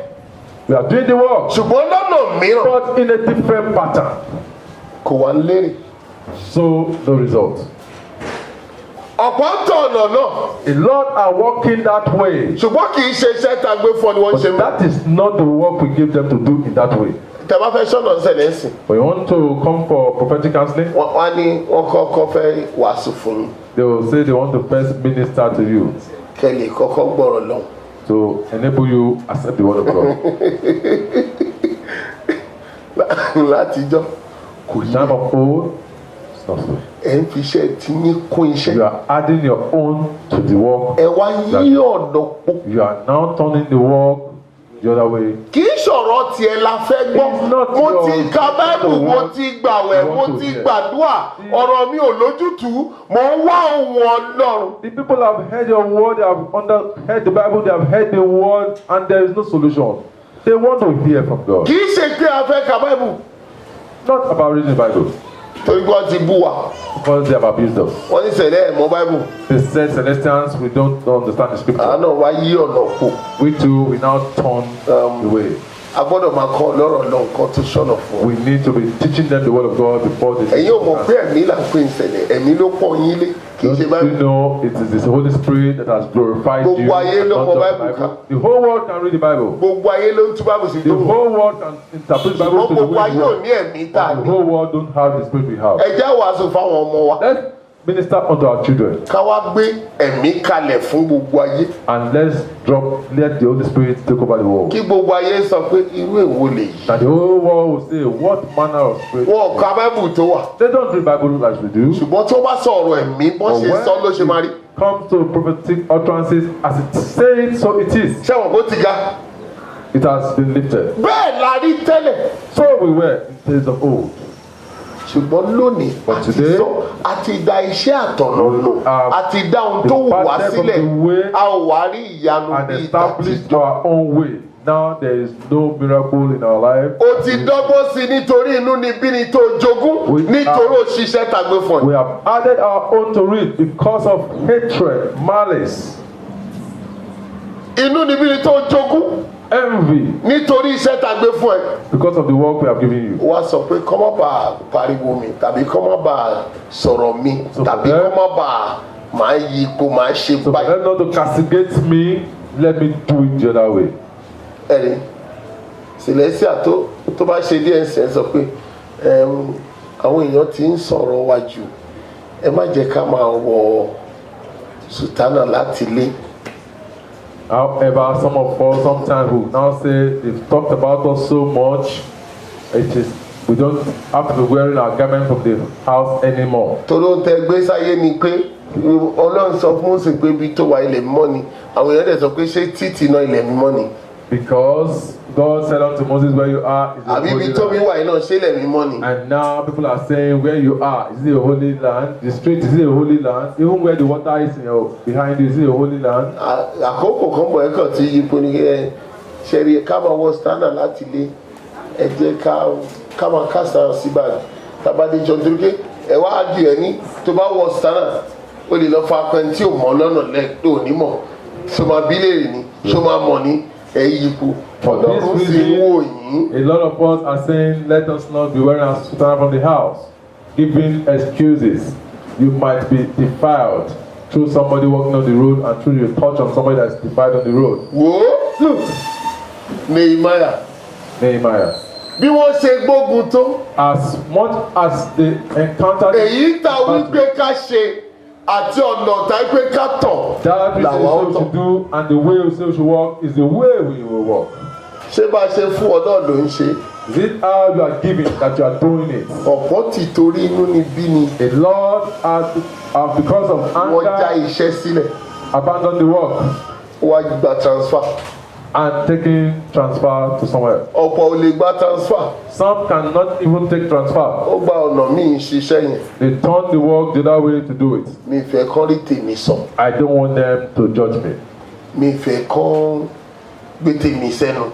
I don't want them to murmur me. Ọmọdé ara mi ni mí. I'm just a child. Nígbà tó lọ́run rí pọ́mọdé ni ẹ tó wá fi iṣẹ́ yẹn lé ẹ lọ́wọ́. But God saw you a Sójú child. bu Ọlọ́run pa àgbàlagbà wà nílẹ̀. Before calling you, is God blind that he did not see the elder before you?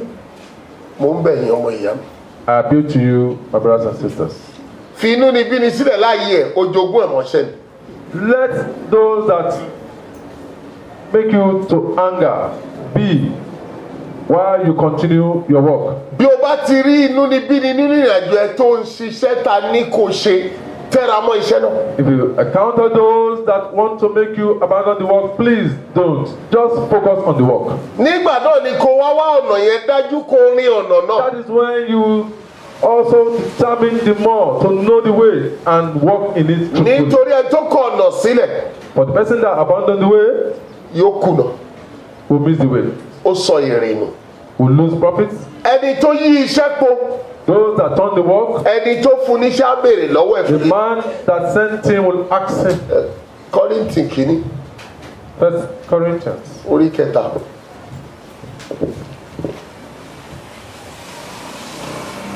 Orí kẹta bẹ́ẹ̀.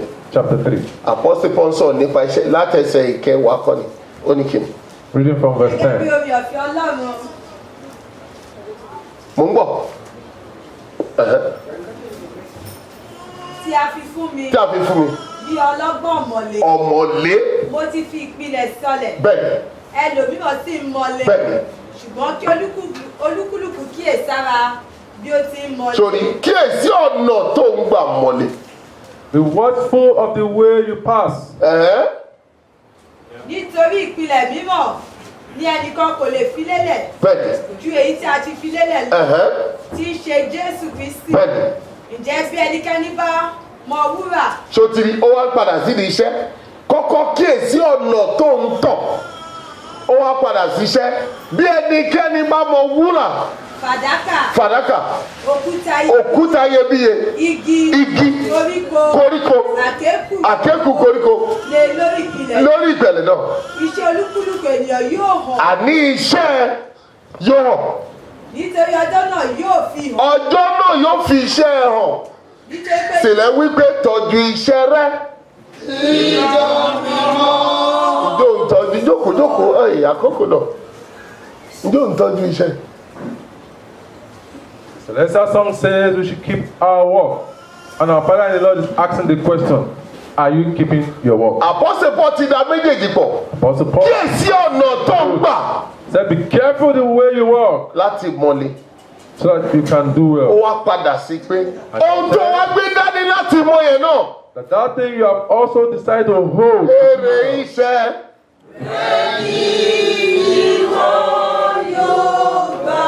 Sotiri. So also you get your profits. Ká. Nítorí pé nínú iná ni a ó fi hàn. Iná la ó fi iṣẹ́ ẹ̀ hàn. Because your work will be tested with fire. Iṣẹ́ olúkúlùkù wò. Iná yóò dán iṣẹ́ ẹ̀ wò. Because the fire will test your work. Ká. Irú èyí tí ń ṣe. Irú èyí tó ń ṣe. Bí iṣẹ́ ẹnikẹ́ni tí ó ti ṣe lórí rẹ̀ bá dúró. Bí iṣẹ́ ẹnikẹ́ni tó ṣe bá dúró, ìyẹn jẹ́ pé bí ẹni tó ṣiṣẹ́ náà bó bá ṣe ìta wípé kó ṣe lẹ́yìn tó jogún inú ni bí ni kò padà sẹ́yìn kò rẹ̀wẹ̀sì ó tẹ̀síwájú irú ẹni bẹ́ẹ̀ iṣẹ́ ẹ̀ yóò dúró. Ó wá wípé owó gba èrè. yóò ní èrè. Bí iṣẹ́ ẹnikẹ́ni bá jóná. Ọ̀pọ̀ ni iṣẹ́ ẹ̀ ti jóná. Owó pàdánù. Nítorí ńgbà tí inú ni bí ni dé tí àníyàn ayé dé tí ọ̀ràn dé ó sálọ ó fi iṣẹ́ ẹ̀ sílẹ̀ ó mú iṣẹ́ míì ṣe. Àwọn àkókò kan dé nǹkan sáfẹ́rẹ́ díẹ̀ ó wá ọ̀nà míì Celestial má àkókò náà ni nígbà tí bàbá àgbà nígbà náà bàbá Jálẹ́kù tó ṣe wọṣọ ara ó yá wọ́n sọ pé rárá tó bá ti gbaṣẹ́ má jàre aṣọ ara lọ́rùn. Kí la sún síwájú fún? Àsìkò tí wà lè yí. Our Father and Lord is saying this is our time. And the time comes when we see trouble, we see tribulation, there is a little bit of success in our life, like financial hardship.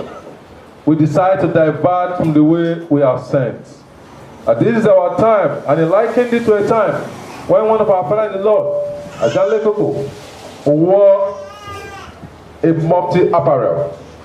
And he made him to understand that as long as you are now a clergy, a servant of the Lord in Celestial, you don't have the grace to wear any other apparel other than white.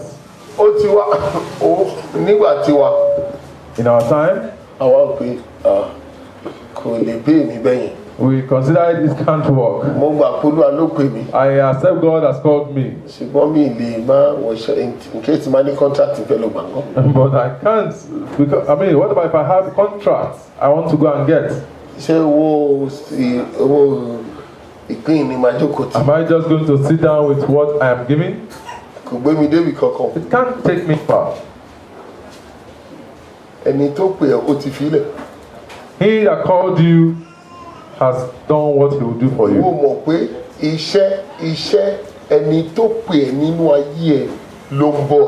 The work of him that has called you, it's what is surviving you.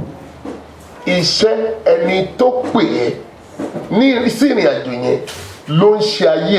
work of him that called you in that line, in that way, is what is glorifying your life. It's not your own work. Jesus said, my Father is working right now and I'm also working. So a child will not do but for what his father is doing. When God is doing wonder, Jesus is doing wonder. Our Father in the Lord of Shopper, all the wonders he did, they asked him a question. How do you do these miracles? He said, I don't do any miracles. But when the owner of the work comes, a wind will blow. And my body will be transformed. Immediately, and I will say a thing and it shall be established. I am not among those that fast and pray before I can raise the dead. He is not among those that will fast and pray before open the eyes of the blind. If you want to open the eyes of the blind, you only say, bring the blind before me. He's blind. He told the blind, close your eyes. When he did not close his eyes, did he see anything?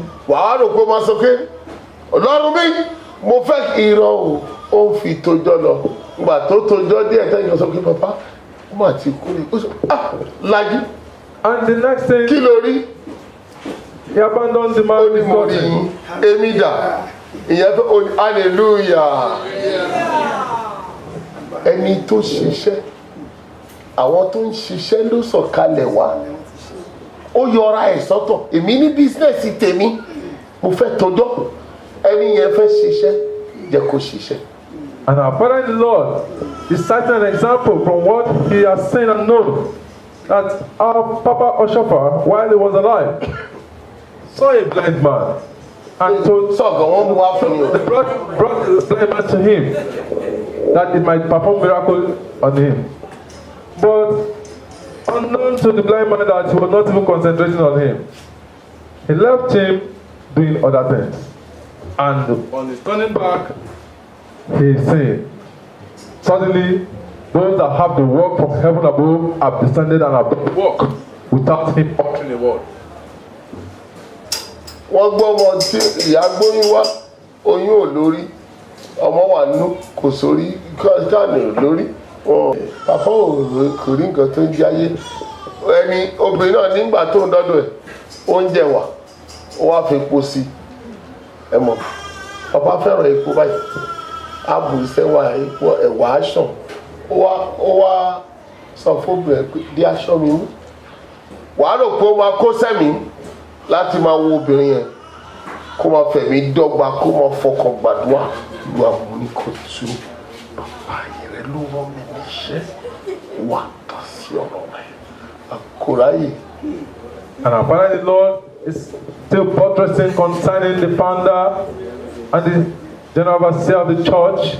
ló ń ṣe bí yẹn ọba sí ọ Jésù ní yẹn ọba sí àtiwà kì í ṣe etí gbogbo yín dá. As he keeps saying that at the time there was a woman that was pregnant and there was no head, and the doctors did not know what to do.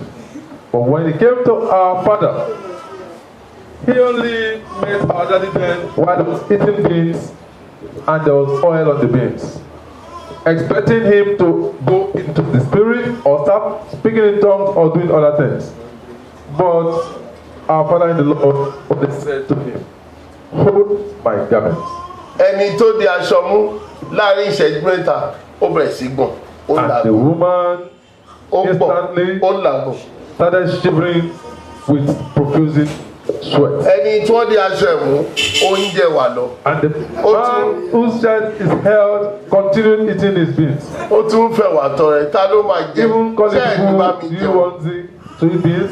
Inviting people to come and eat beans with me. obìnrin ti bí ó nígbà tí bàbá ní ta ló máa jẹ ṣóúnjẹ ló ń bá wá síbẹ̀. While the woman was èyí even àgbẹ̀bẹ̀ saying, mi wá ṣe mí ò wá jẹun. "Who wants to eat beans? I did not come because of bóyá you." Just ká ló give it sọ up pé for me. pápá màá jẹun ẹ̀dẹ̀ máa ṣe àánú fún mi yóò gba méjèèjì ṣùgbọ́n òun náà á rí tàn lẹ́nu ṣùgbọ́n gbà tí ohun tó bá wá ló kò fẹ́ dàbí aráalé ọ̀hún tán ní kó lọ gba ìwẹ̀ ẹ̀tù wá tó bá bàbá tó ń jẹyán tó jókòó tì tó jẹyán tẹ́nìkan wá gba ìwẹ̀ ẹ̀tù lọ ó sáré wá ìyanu tiẹ̀ níbi tó di aṣọ mú. Where she held the cloth, papa mo fẹ́ dé toilet. she said she wanted to visit máa lọ the toilet níbi máa lọ sí hospital. Daddy said, "No, don't visit the toilet in my house. Face the hospital." bẹ́ẹ̀ ló bímọ lọmọ gbórí jáde. And that was how she delivered and the head came out. kò sọ fún mi pé òun kọ́ jáde ẹlẹ́nu bàbá tó fi gbàdúrà fún un. She did not tell him that Daddy said a word. ṣáà ṣe pé òun lọ́lọ́run tó ń ṣe ni. Are we now to say? ó fààyè fún àwọn tó ń ṣiṣẹ́. He only left kò the work for ṣiṣẹ́ sílẹ́síà ìwọ kọ́ ló ń ṣiṣẹ́ fún wa. the one working for us. hallelujah. Luke orí kọkànlá ìkọkànlá ẹsẹ̀ kọkàndínlógún. bẹ́ẹ̀ ni bí ó bá sì ṣe pé bí ó bá ṣe pé nípa bẹ́sẹ̀kù ni èmi fi ń lé àwọn ẹ̀mí. nípa ẹ̀mí èṣù ni mo tún lé àwọn ẹ̀mí èṣù jáde. nípa tani àwọn ọmọ yín fi ń. àwọn ọmọ ìjọ ń ṣe àmì nípa kí wọ́n lò nítorí náà nìtẹ́ náà àwọn ni yóò ṣe dájọ́ yín. bẹ́ẹ̀ ni ṣùgbọ́n bí ó bá ṣe pé ìka ọlọ́run ìka ọlọ́run ni èmi fi ń lé àwọn ẹ̀mí. ló ń ṣiṣẹ́ àwọn nǹkan wọ̀nyí. kò sí àní-àní. àní kọ́ ìjọba ọlọ́run dé báyìí. ìjọba ọlọ́run dé. Luke ìkọkànlá ni Luke 11, verse 19. from verse 19 and 20. hallelujah. Hallelujah. iṣẹ́ ìka ọlọ́run Finger of God ní ìsìlẹ̀ fi ń yọ̀ is what Select is using to rejoice. lójijì Suddenly, ẹ kúrò níbẹ̀ ẹ you tọ̀ depart from the ọ̀nà church míì and follow another ẹ way. fi ìka ọlọ́run sẹ́yìn You put the hand of God behind. ẹ gbé ìka yín síta You come with ẹ gbé with gbogbo your ara yín jáde and you ẹ display your fẹ́ body. fira yín hàn You want to show ẹ yourself. kẹ́kọ̀ọ́ tó le. You learn hard doctrines. àwọn iṣẹ́ ìyanu tí ìka ọlọ́run ń ṣe The the one pẹ̀lú gbogbo ẹ̀kọ́ ìmọ̀ ìjìnlẹ̀ yín even with all this deep ẹ ò knowledge, rí kankan ṣe. there is no miracle. àwọn tó kọ́ yín Even those that teach you, wọn ò rí iṣẹ́. they can't do it. àlàfo yín ní ìka ọlọ́ Instead we iṣẹ́ give ìka you ọlọ́. the hand of God, the finger of God. àní kò kọ̀ sí òun ló rí ẹ pé eléyìí ò lọ́mọ He kí said, ló just fà. worship. And he will see bá mi that you lẹ́sìn àwọn don't have òjò wa child. mo fẹ́ ṣe Why? iṣẹ́. Meet me the message day service. I want to walk. bí dókítà ti máa ń ṣe fáwọn aláboyún The way doctors act on pregnant women, tí wọ́n máa ń yẹ̀ wọ́n wò that they do check upon them. wọ́n ní gbogbo aláboyún wa o Say, ẹ wá ní ọjọ́ Friday o On Friday, kí àwọn tó ń ṣiṣẹ́ let those that wá work yẹ̀ yín wò from heaven above come and check you. kí wọ́n wá sọ pé dókítà sọ pé They now say, the doctor said, ọmọ yìí ti fi wọ́ kọ́rùn ọmọ àlàní. it means, doctor said, the hand has gone over the neck. It means they will do cesarean birth. kan ní ọmọ yìí ìwọ ẹ̀ ti wà ń sàlẹ̀ ọmọ wà lókè kò ní lè wáyé àfi kọ́ṣ operation. That is an abnormal pregnancy in the tummy. It will not be delivered unless by operation. kí wọ́n ní ọmọ yẹn ti jáde kó nú àpò ẹ̀ ó ń jáde síta ṣùgbọ́n ìta ló lóyún sí kò lóyún sínú. Or the child has gone out of proportion in the tummy. The child is now out of the place. kí dókítà lè sọ pé a máa ṣe operation. And the doctor is now saying they will operate. wọ́n wá pé gbogbo ẹni tó lóyún ẹ yọjú sí wa. And so for that reason, pregnant women come to church. ìka Olúwa dé The finger of God has come. ó fọ ọkàn ọmọ tó wà nú Touch the child in the womb. padà sáyé. Go back to your place. ìka Olúwa dé The hand of God has ó come fọ ọkàn ọmọ tí ìwọ ti kọ́ lọ́rùn. and touch the child that the cord has tied the neck. tó bẹ̀ tí ìwọ ti wà nísàlẹ̀ tọ́mọ wà lókè. Meanwhile, the child is up. ó Whereby tún yípo. the angel will turn the child back. ìka Olúwa dé The hand of God comes. ọmọ tó sọ pé ẹsẹ̀ ló mú bọ̀ wọn ni kò ní lè wọn ní lè bì. A child is coming with the legs and cannot be delivered. ìyá ò lágbára tó The mother does not have the ó strength. fi agbára fún. The strength to come in from above. àbí ọmọ ìyá wà ọmọ wà. You now deliver the child lives, and the mother lives. ìka Olúwa yẹn lẹ ti fi ṣeré. It's the finger of God you are now joking with. lẹ́yìn tẹ́ bá ti wá ṣe oríṣiríṣi After you àkànṣe have iṣẹ́ done all sorts of difficult works and special works, wọ́n á tún lọ sọ pé wọ́n bímọ ó kú. they now say the child was delivered but died. wọ́n á ní wọ́n sọ pé wọ́n bímọ ìyá kú. The child was delivered but the mother died. Celestia In Celestia, ìka Olúwa it's lẹ the fi finger ṣeré. of God you are joking with. bó bá ṣe bó ṣe ní kó ṣe. Do it as commanded. tó bá sì ṣe iṣẹ́ tó fún ẹ láti ṣe. And if you do the work as given you to do, inú níbí ni yóò wà. there will be enmity. wo bí tó bá ti yà kúrò nínú ọ̀nà tá a gbé fún ẹ But kò sí inú níbí ni fún ẹ if you gbogbo ènìyàn ló máa jọ rẹ. There is nobody that will hate you. Everybody will be your friend. tó bá ti ta iṣẹ́ ta fún ẹ tó gbaṣẹ́ mi If you sell kò out sí inú níbí ni fún ẹ gbogbo ayé lọ rẹ. that has been given unto you, there is no enmity for you. The whole ohun world will be méjì your ló friend. ń bí inú níbí. Only two things attract enmity. iṣẹ́ ta fún ẹ The work you are given, ní ọ̀nà tá a gbà fún ẹ in the way we are giving wàá jogún inú níbí ni. you get enmity. ṣùgbọ́n tó bá fi kan ṣeré sí kan But if you interwoven them with jokes, ọ̀rẹ́ gbogbo èèyàn ni ẹ́. you will be friend to all. ìwọ wora ilé ni Look at your life today. ṣọ́ọ̀rẹ́ wọn ni ẹ́ Are you their friend tàbí o ti jogún inú níbí. or you have inherited enmity? ṣó ń pinnu lọ́kàn ẹ láti yípo. Are you proposing your heart to take repentance? wòlíì ńgbà tó bẹ̀rẹ̀ ta fún lẹ́mìí inú ẹ̀sìn ẹ bá wo nínú ẹ̀sìn ló ti jogún ẹ̀mí ló ti gbẹ̀mí o. The prophet inherited the spirit of prophecy in the service. nígbà tó gbẹ̀mí tán kò wá sẹ́sìn mọ́. After getting that spirit, the prophet abstained from worship. ẹ̀sìn ti di aláwọn ìṣòro ta fẹ́ ṣe. Now service has turned to special vigils. ìṣòro olúwa jẹ́ wí tèmi ìṣòro kí n tó lọ sí ìṣòro púpọ̀ bẹ́ẹ̀ ẹ mọ̀ ọlọ́run ló ń gbàdúrà wa.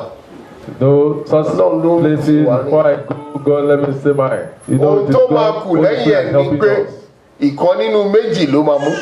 In between, bóyá kó jíṣẹ́ it's either you prophesy kí iṣẹ́ tó jẹ́ And the kó má work- léso. And the work you have given does not yield success. Kí iṣẹ́ má mú ẹ̀rí òkodoro ẹ̀ jáde. And there's nothing tangible as testimony in the work message you have given. Tàbí kó jíṣẹ́ Or you prophesy kó má mọ̀nà àbáyọ. and you don't know the solution.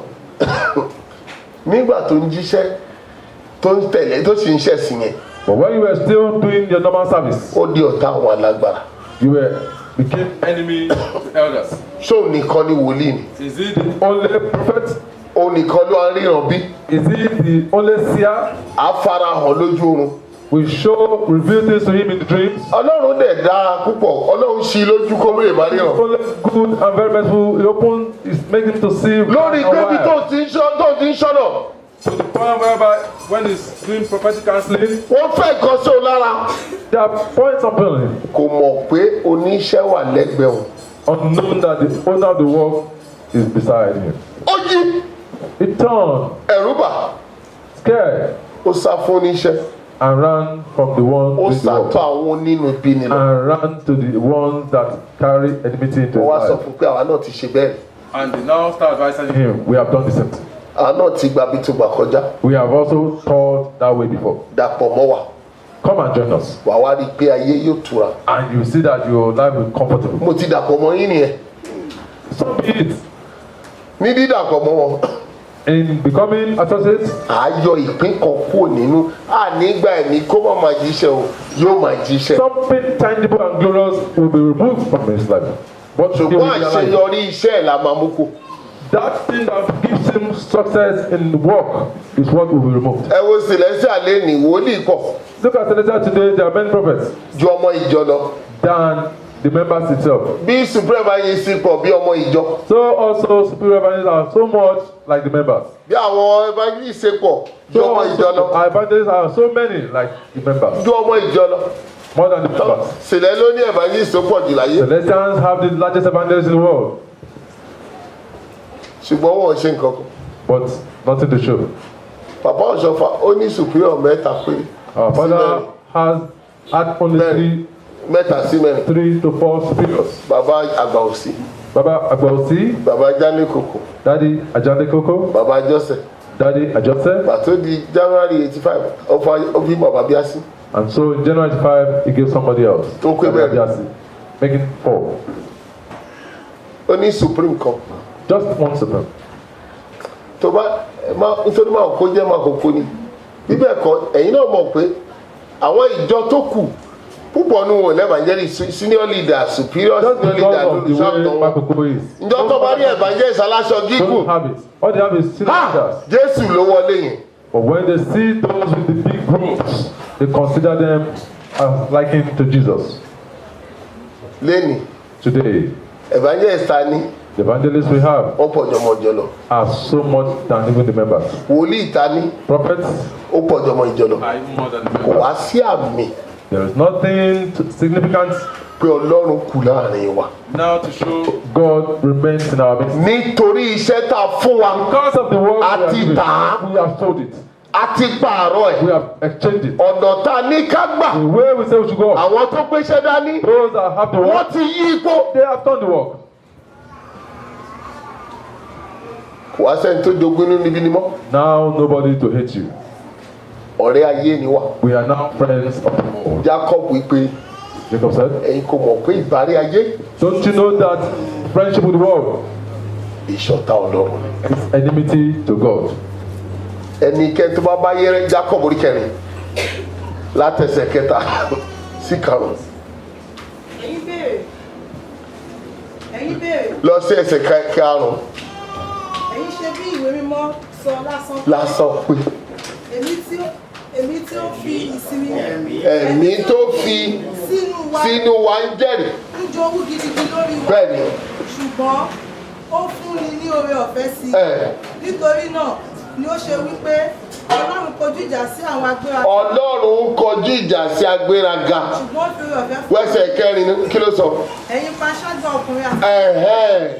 ẹ kò mọ̀ pé Ẹ̀yin kò mọ̀ pé ìbárayé ìbárí ayé Don't you know Ọlọ́run ni ìṣọ̀tá You are Ọlọ́run. friends with the world, Torí náà, enemy to God. ẹnikẹ́ni tí ó bá fẹ́ láti. tó bá fẹ́ láti jẹ́ ọ̀rẹ́ ayé, Therefore, if you want to be friend of the world, kìrìsìtẹ́nì wà. Ẹ jẹ́ ká yé tanra wa. let's not deceive ourselves. A ti dọ̀rẹ́ pẹ̀láyé, We have become friends of the world, a ti dọ̀tá Ọlọ́run. enmity of God. Owó ló kù tá à ń wá. Now, what we run after is Ipò ló financial kù tá à ń wá. wealth, positions, Èyí tó fún wa àti ọ̀nà tó gbé kalẹ̀. that which we have Àti tà. given and the way we have sold it. Jẹ́ ká kẹ́kọ̀ọ́ lára Nehemiah. Let's take a leave. Ìwọ from padà the béèrè ọ̀nà kó padà sí àyè ẹ̀. Let's ask that same way and go back. Abájọ tó ní to the ẹnu way. lójú ọ̀nà kẹ́bìrì kẹ́wò kẹ́bìrì ojú ọ̀nà Yes, ìgbàanì for the former ọ̀nà way. lásán nù. Ask for the former way, Ẹ̀wọ̀n ọ̀nà òtítọ́ the way of truth tí mo là sílẹ̀. that I have made Ẹ̀wọ̀n for you. ọ̀nà iye yìí. Look at the way of life. Jókòó jókòó I have jókòó. called you into. Ẹ̀gbẹ́ agbélébù. Ẹgbẹ́ agbélébùú. Carry your cross. Ẹ̀tọ́ mọ́lẹ̀ sínú òkun. Okùn ayé. Light. Kàyékàyé lè mọ́ pé mi lọ bá. Bẹ́ẹ̀ bá ti rí ọ̀nà náà. Let the world know Tẹ̀ that I ṣiṣẹ́ am God. náà. If you don't do Ayé the kì work, ó mọ̀ pé the world will not Jésù know lọ́lọ́run that lọ́lọ́run. Jesus is Lord.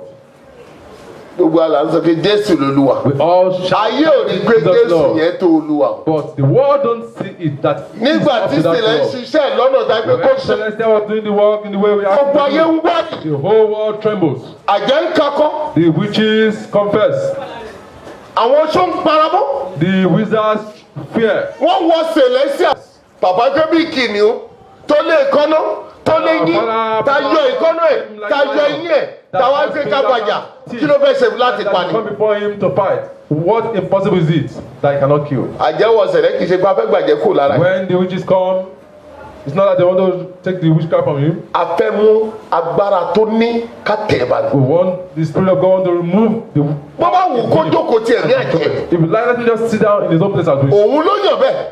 The person wants it to. Ṣùgbọ́n a ṣe fún pé bó ti jókòó ní Celestial. We have made it that as long as you are Agbára àṣẹ tó wà lórí agbára ẹ̀ yóò tẹ̀lé wa. power will bow. Yẹn ló máa sọ pé ìṣèbàjẹ́ náà wà gba ìpapà bẹ́ẹ̀ wọ́n wà bẹ́ẹ̀. And that's why Wọ́n our ò rí power kọ̀ọ̀kan will ṣe. even say, even there are witches there, but there's nothing they can do. Tó bá ti kó ṣọ́ọ̀ṣì, When they leave the church, wọ́n lè lọ ṣe ohun tó wù they wọ́n. can go and do whatever they want. Ṣùgbọ́n tó bá dé ṣọ́ọ̀ṣì, When they enter into the church, wọ́n á ṣe jẹ́jẹ́. they will humble. Torí ìmọ́lẹ̀ náà dé Because the light has come tó ń tú àṣírí òkùnkùn. that reveals the work of this dark. Gbogbo òkùnkùn á paramọ́. And every work of darkness will tremble. Àwọn àjẹ́ òṣòyò wá rírì lábẹ́ agbára. Ẹ má jẹ́ ká fàákùn. Witches and Hallelujah. wizards will tremble under this power. Ìwọ àtèmi, You and I, jẹ́ ká jọ ìyẹ̀wò. let's examine it. Níbo ni tiẹ̀ wà? Where is yours? Ọ̀nà ta fún ẹ̀dá. Where is the way you are giving? Lójijì, kò sáwọn ọmọdé tó ń jíṣẹ́ mọ́. Suddenly, there are no children that prophesy anymore. Torí àwọn àgbà tó jíṣẹ́ ti dọ̀nà rú. Because even the elders have messed up the way. Nígbà tó dọ̀nà rú, iṣẹ́ tiwọn náà ò yọrí. Now they have messed up the way. Even they themselves have no testimony. Ìyọnu wà o. Ìgbà Our ewu Father wọ́n in mi the yọ Lord ìgbà ewu dé o. pities that there is trouble. Sẹ̀lẹ̀ ló wá pè àpàdà pé ìgbà ewu yẹn ó ní ìgbà ìrónú de. Nígbà tí ewu dé ẹ̀jẹ̀ ká And Celestial is calling us now to ronú. repentance, So to tán fún wa remembrance. la gbé dání. Think twice. Ó wá kà ó ní àwọn òníyé méjì àwọn tó dá ọ̀nà pọ̀. Those that Àwọn tó are ṣe ọ̀nà. double-minded people Àwọn tó. that mess the road, went different roads. Gbogbo ìyọnu la túlé sẹ̀lẹ̀ lórí. Right now, we have been given all grace. Ó ní ẹ̀yin tó ṣìnà jìnà ọ̀nà ló dé yìí. Miss the way, far away. This is the way now. Ẹ ṣáà kọ̀nà yìí ṣáà ni. Still, you refuse the way. Jẹ́ ká padà sójú ọ̀nà. Let's go back to the way Ká rìn ọ̀nà náà. and walk in the way Ká jogún ọ̀nà náà. and Kí pass ìdààmú the way. fò lọ. And let trouble Ká ṣe iṣẹ́ wa. and let's do our work Ká lè rí èrè wa gbà. and might have our glory. Ayọ̀ ìrìn àjò ẹ̀sìn Olúwa kó The fi fún joy wa. of worshiping God be given unto us. Èyí tá a gbọ́ Olúwa kó kọ sí wa All lọ́kàn. head may it embed in our heart. Lórúkọ Jésù In Kristi Jesus' Olúwa wa. name. Ẹ̀kọ́ rí